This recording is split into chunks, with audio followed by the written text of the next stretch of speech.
नमस्कार, मैं प्रमोद शास्त्री।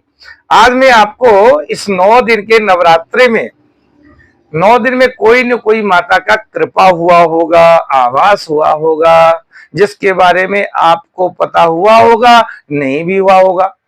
मैं आपको कुछ आभास के बारे में बतलाने जा रहा हूं। इससे पता चलेगा कि माता आपके घर में आई हैं और आपके पूजन को स्वीकार कर रही हैं। आप इस आभास से ही निमित्त मात्रं भवसव्य साचिना, निमित्त मात्र से ही हम सभी समझ जाते हैं कोई न कोई।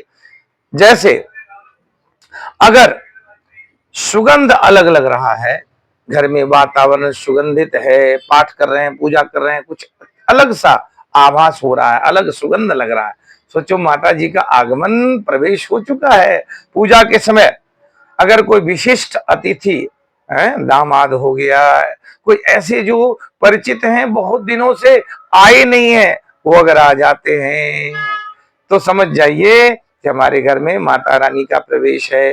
पूजा के बाद मानसिक शांति आपको लग रहा है, आपको खुशी महसूस हो रही है कि हमारे घर में बड़ी सुंदर वातावरण, सबसे सबका प्रेम, वातावरण अच्छा है, घर में माहौल बहुत अच्छा है। इसका मतलब माता रानी आपके घर में प्रवेश किए हैं।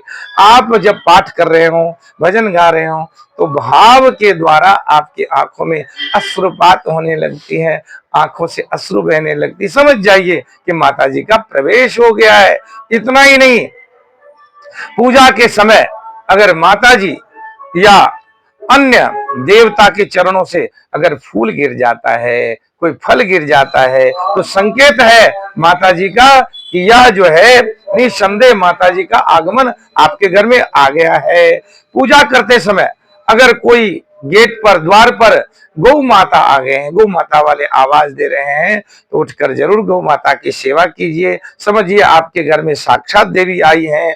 इतना ही नहीं, पूजा के समय अगर कोई साधु संत सन्यासी अगर आ जाते हैं, तो समझिए आपका कर्म, आपके भाग्य अच्छे जगह हैं, माता जी खुश हैं, इसीलिए कोई साधु संत का समागम आपके घर में किए हैं।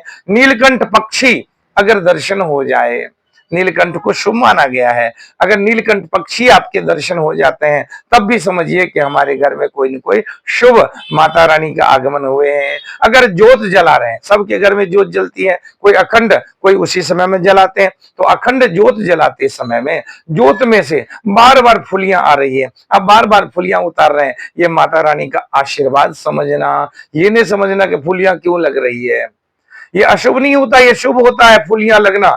इतना ही नहीं, ज्योत में अगर लो बार बार करके ऊपर है, खूब अपने आप लग रहा है, जितने छोटे में जलाए थे वो बार बार ऊपर लपक रही हैं, लपटे मार रही हैं, मानो कि माता रानी का जिह्वा से उनके जिह्वा निकल रही है। ऐसा सोच करके भाव सहित माता रानी का ध्यान कीजिए।